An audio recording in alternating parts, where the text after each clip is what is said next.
Ya, selamat datang di mata kuliah pemrograman sistem. Pada modul kali ini kita akan mempelajari secara praktikal bagaimana signal bisa kita reproduce.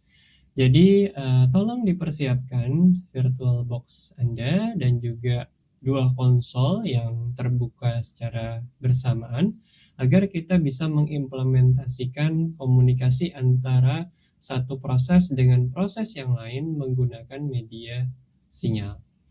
Oke, kita coba mulai. Ya, jadi di sini ini adalah teori yang kita pelajari di modul sebelumnya. Ya, bagaimana suatu sinyal bisa dideliver dan kita bisa menghandle eksekusi tersebut di dalam program kita. Ya.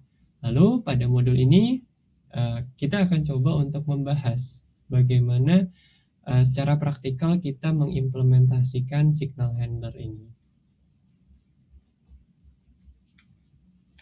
Oke, ya, jadi yang pertama kali kita lakukan adalah kita coba untuk mengimplementasi code berikut ini. Ya, jadi pada code berikut ini yang dilakukan adalah pertama kita mendefinisikan trap di sini. Ya, trap di sini pada saat trap itu bisa kita bilang trap itu di interrupt, ya, artinya pada proses interrupt ini berjalan, ya. Jadi kita bisa dibilang kita menaruh tanda di sini, ada trap di sini. Kita akan mengeprint hello world, ya, dengan sinyalnya adalah USR 2 atau user define 2. Untuk yang bagian bawah di sini adalah part of program yang digunakan untuk melakukan forever loop, ya. Dan dia akan melakukan printing echo running selama lamanya, ya, di setiap 2 detik, ya, karena ini forever loop. Ya, kita akan membuat trap handler di sini, yaitu di bagian ini, ya. Jadi ketika program forever loop tersebut berjalan, kita buat di sini ada trap. Trapnya kalau apa? Kalau ada sinyal berupa USR 2 atau user define 2. Apa yang dia lakukan? Yang dilakukan adalah echo hello world. Oke, kita coba lihat ke bagian programnya, ya.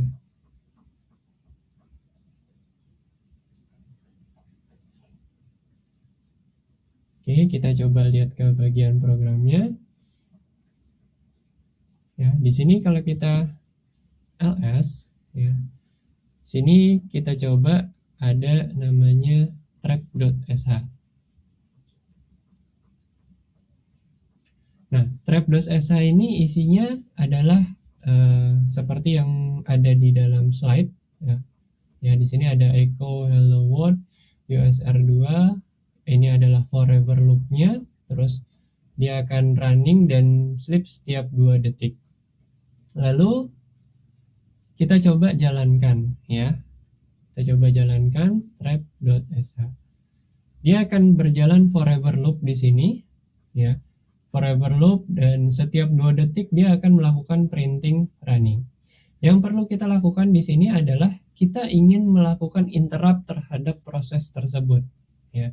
Jadi saya harus tahu apanya dulu? Saya harus tahu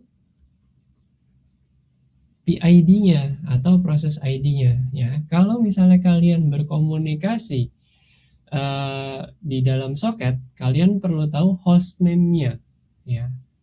Hostname-nya atau IP address-nya, atau bisa juga kalian harus tahu port-nya. Sedangkan di sini untuk berkomunikasi kita harus tahu dia siapa, yaitu dengan cara melihat PID-nya, ya, karena kita di dalam komputer yang sama. Kalau udah komputer yang beda, ya kita harus menggunakan soket, ya.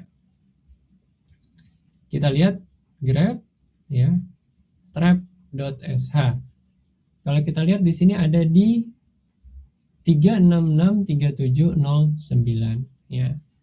Oke, kita coba kill min USR2 3663709. Ya, kalau kita kill di sini USR2 3663709. Oke, kita coba. dia akan melakukan printing hello world. Ya. Kalau kita kill lagi min USR2 3663709, dia juga akan melakukan printing lagi hello world. Jadi kita menginterrupt dia untuk mengeksekusi echo hello world-nya dengan define USR2. Bagaimana kalau saya coba define yang lain, misalnya term, ya, maka dia akan terminate. Ya. Jadi kalau termnya ini tidak di-define, maka dia akan sesuai dengan defaultnya, yaitu melakukan termination terhadap program tersebut. Kalau misalnya di sini saya coba define ya trap.sh, saya coba define USR2 dan USR1 misalnya untuk user define. Kita coba jalankan. Ya. Kill min USR, sorry, karena programnya baru dijalankan kita harus cari dulu ininya PID-nya, yaitu 3665359 3665359 Oke, kita coba USR1 tadi kan yang baru di define, USR1. Ya, dia akan melakukan printing hello world. Kalau USR2 karena kita mendefine dua signal di sana, dia juga akan ngeprint hello world sesuai dengan apa yang kita define. Tapi kalau dia tidak di define, ya, misalnya kita bilang quit, oke, dia nggak quit, tapi kalau term, ya, dia akan terminate. Ya, dia akan melakukan termination. Ya, jadi itulah salah satu cara yang bisa kita lakukan ya untuk berkomunikasi dengan suatu proses, yaitu mendefine trap-nya atau bisa kita bilang interrupt-nya kita define. Pada saat interrupt dia melakukan apa? Ya, karena kalau kita lihat pada bagian program ini ya, jadi atau di bagian yang ini ya, kita bisa lihat bahwa pada saat kita melakukan trap ya, itu kita masuk ke signal handler ini ya. Jadi dia di trap di dalam sini, jalan dulu programnya, lalu forever loop-nya akan jalan kembali. Oke, kita coba contoh berikutnya ya. Di sini contoh berikutnya adalah kita coba modifikasi program yang sebelumnya tadi ya. Di sini programnya perbedaannya adalah kita memiliki yang namanya USR2 ya, USR2 dan USR1. Nah, di sini trapnya ada dua, yaitu trapnya echo hello world, dan trap yang kedua adalah exit with grace atau memanggil fungsi. Jadi pada saat di interrupt dia memanggil fungsi atau menjalankan suatu fungsi, function yang sudah di-define sebelumnya. Pada saat apa dia memanggil function tersebut? Pada saat sinyalnya mendefinisikan USR1, term atau quit. Ya, nanti kita akan lihat pada saat kita bilang term, dia nggak mati atau dia nggak terminate, tapi dia akan mengeksekusi exit with grace. Ya, sebenarnya dia karena exit with grace ini adalah programnya itu exit, maka dia akan keluar. Ya, tapi term di sini bukan langsung mematikan proses, tapi karena dia akan memanggil function yang akan exit dari program tersebut. Jadi ya, seperti itu. Oke, kita coba lihat kembali. Ya. Jadi kalau kita clear di sini, ini juga kita clear dulu. Nah, kita coba PA trap signal. Oh ya, jangan lupa ketika sudah membuat file.sh, kalian harus mengeksekusi chmod plus x atau merubah mode-nya menjadi executable. Oke, di sini yang di-define adalah ya sama, yaitu USR2, dia akan ngeprint hello world. Terus ini exit with grace USR1, term dan quit, ada beberapa pilihan ya untuk memanggil fungsi exit with grace ini. Selainnya sama, yaitu looping forever, dan dia akan ngeprint setiap 2 detik. Oke, kita jalankan trap signal. Oke, di sini kita lihat PID-nya. Jadi memang kita harus melihat, untuk berkomunikasi kita harus tahu PID-nya. Ya, yaitu kita bisa kirimkan sinyal tadi USR2 ya, min USR2 366 ya, 3668044.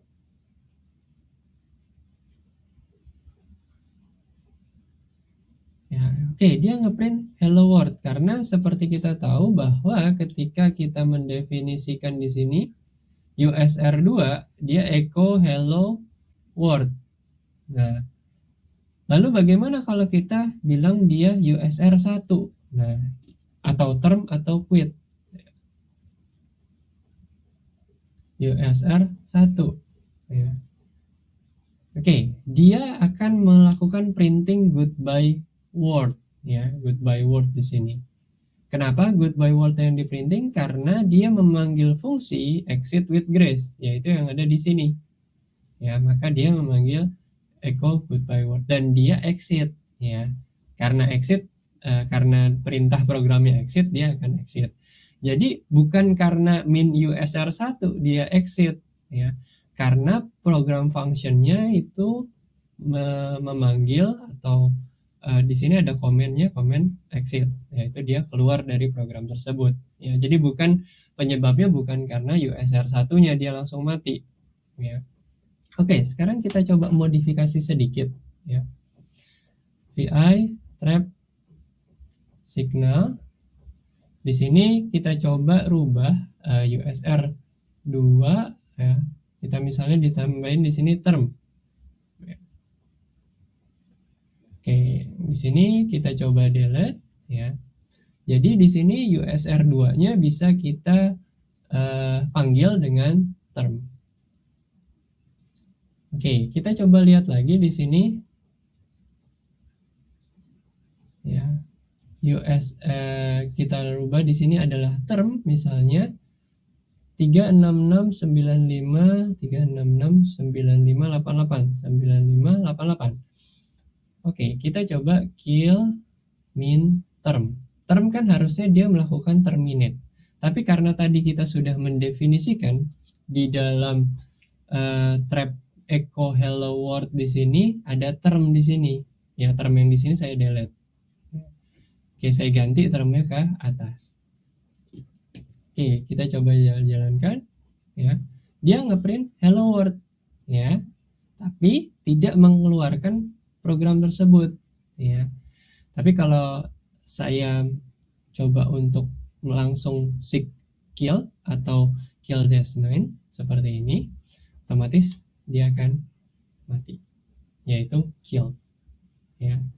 Jadi itu ketika kita mencoba untuk mendefinisikan kita mau trapnya apa ya, program itu tidak langsung mati tapi menjalankan trap yang kita define di dalam program tersebut ya. Jadi mudah-mudahan kalian bisa mendapat gambaran ketika kita bisa melakukan komunikasi. Ini kan sebenarnya komunikasi antar satu proses dengan proses lainnya.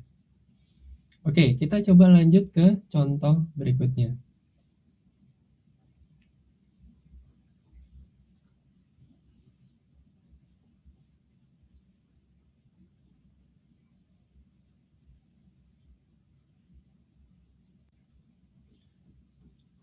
Oke, ya pada contoh berikutnya kita akan mencoba ya.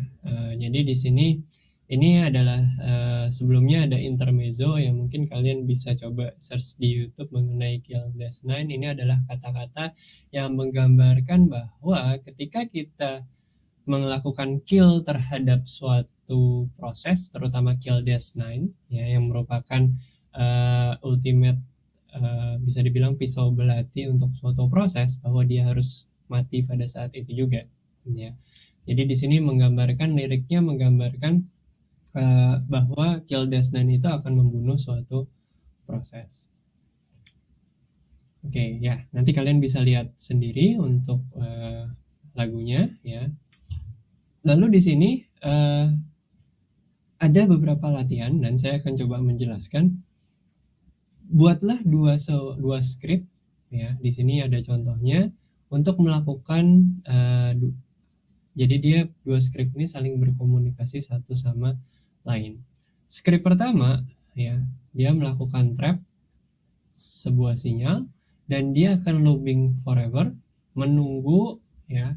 Jadi program ya, kita simulasikan dia kayak program yang sedang berjalan menunggu di interrupt. Nah, pada saat interrupt datang, dia akan melakukan print data yang dikirimkan oleh proses yang lain ya, oleh script 2. Nah, script 2 atau proses yang kedua, jadi ini bisa dibilang ini proses yang pertama, menunggu. Kalau di jaringan komputer mungkin yang ini server, yang ini klien. Jadi script 1 itu server, yang ini klien. Tapi karena ini bukan klien server seperti di jaringan, ya. Jadi yang pertama adalah proses yang pertama, yang kedua adalah proses yang kedua. Proses kedua ini yang mengirimkan datanya, ya, data teksnya.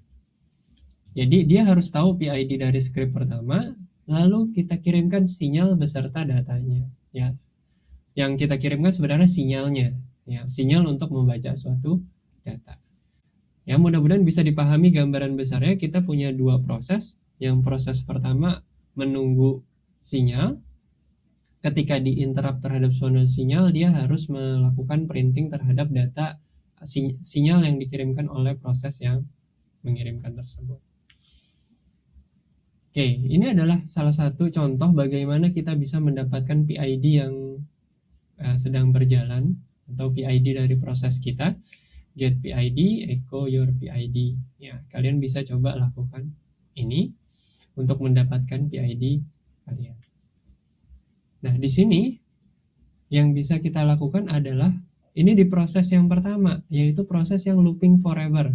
Ya, jadi proses ini dia akan looping forever. Dan looping forever tersebut ketika dia di-interrupt ya, dia akan membaca suatu file yang merupakan file yang isinya tekstual kiriman dari proses yang kedua ya. Jadi di sini memang tidak benar-benar file itu dikirimkan, tekstual itu dikirimkan, tapi di sini dia memberikan sinyal untuk membaca suatu file gitu. Jadi sinyalnya yang kita lihat di sini. Jadi di sini ada function namanya read files ya. Yang read files ini yang nantinya akan dipanggil ketika trap itu happen atau trap itu terjadi. Dengan sinyalnya adalah sinyal term dan user define 1. Dan the rest ini sama seperti yang sebelumnya, yaitu looping forever ya. Jadi dia di trap, ketika trap itu berjalan dia akan memanggil function read files. Tapi sebelum itu dia akan mengeprint PID.file-nya dulu. PID dia. Untuk bisa memberitahu bahwa kita bisa, atau bisa dibilang kita memberitahu proses kedua, kita punya PID sekian-sekian. Gitu. Jadi di sini identifier untuk proses kita. Nah, di proses kedua atau script kedua, dia akan membaca PID file tersebut ya, dari PID file yang sudah dituliskan oleh si proses yang pertama tadi, kita dapat PID-nya ya, dimasukkan variabel PID file. Lalu dia enter some text, artinya kita diminta untuk memasukkan kiriman kita apa. Nah, lalu kiriman kita dimasukkan ke dalam file.read. Nah, di sini setelah teks kita dimasukkan ke dalam file.read, maka kita langsung kirimkan sinyal ke kill min usr1 PID file. PID ini adalah PID proses yang pertama ya. Jadi ketika kita mengeksekusi ini, kita sebenarnya memberikan sinyal agar si proses pertama itu melakukan ini, read files term dan usr1 ya. Jadi pada dasarnya memang tidak benar-benar kita mengirimkan paket-paket kalau di jaringan kan kita memang mengirimkan paket di dalam TCP atau UDP ya ke dalam soketnya. Kalau yang ini kita memberikan sinyalnya dia untuk membaca suatu file. Oke, nah kita coba lihat gambaran programnya ya. Kita coba sama-sama lihat gambaran programnya.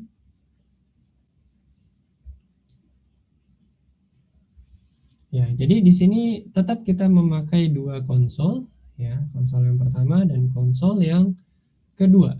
Nah, di sini saya sudah menuliskan ya script 2.sh yang di sini adalah .sh. Ya, di sini tadi yang seperti saya jelaskan sebelumnya, proses pertama itu listen ya atau dia looping forever. Proses kedua dia sebenarnya menginterrupt proses yang pertama. Dan proses pertama harus membroadcast apa? Dia harus memberikan informasi PID-nya. Nah, makanya dia menuliskan ke dalam PID file. Lalu ketika trap ini happen atau trap ini terjadi, ya, kiriman dari sinyal dari proses 2 itu terjadi, ya, proses 2 naruhnya di dalam file.read dan trap di sini akan membaca file.read tersebut dan memprint apa yang sudah dikirimkan. Oke, sekarang kita coba jalankan ya. Jangan lupa bahwa ketika kalian sudah membuat suatu .sh ya, kalian coba jadikan mode-nya adalah executable dengan chmod chmod plus x misalnya ini script 1.sh. Oke, kita jalankan script 1.sh, dia berjalan. Lalu di sini kita jalankan script 2 ya. Ini proses yang berbeda, script 1 dan script 2. Hello, my name is Ari ya. Kita coba. Lalu dia akan melakukan printing hello, my name is Ari. Saya coba lagi. This is signal from process 2. Oke, this is signal from process 2. Ya, jadi memang disimulasikan seperti itu. Namun pada dasarnya yang dikirimkan itu hanya sinyalnya saja. Di sini saya ingin menggambarkan bahwa pengiriman sinyal bisa dilakukan atau bisa dikomunikasikan antar satu proses dengan proses lainnya. Kalau kita lihat di dalam folder tersebut ya, ada yang namanya PID file. Ya, PID file yang merepresentasikan PID pada saat proses 1 sedang berjalan. Nah, terus ada juga VI file read. Yang ini adalah tekstual yang dituliskan oleh proses kedua. Ya, jadi sebenarnya hanya sinyal yang dikirimkan untuk membaca suatu file tersebut. Oke, jadi mudah-mudahan bisa tergambarkan ya bahwa pada saat kita melakukan pengiriman sinyal itu sebenarnya program kita ada interrupt-nya. Di-interrupt dan dilakukan perjalanan interrupt-nya tersebut atau yang harus dilakukan pada saat interrupt itu terjadi, lalu dilanjutkan lagi program tersebut ya. Tapi kalau sinyalnya adalah sinyal kill atau terminate ya otomatis dia akan terminate. Oke, jadi mudah-mudahan bisa tergambarkan bagaimana proses pengiriman sinyal tersebut dapat terjadi. Oke, mungkin untuk modul ini sampai di sini dulu ya. Mudah-mudahan dapat bermanfaat bagi kalian dan bisa tergambarkan bagaimana pengiriman sinyal bisa terjadi antara satu proses dengan proses yang lain. Oke, mungkin terima kasih atas perhatiannya.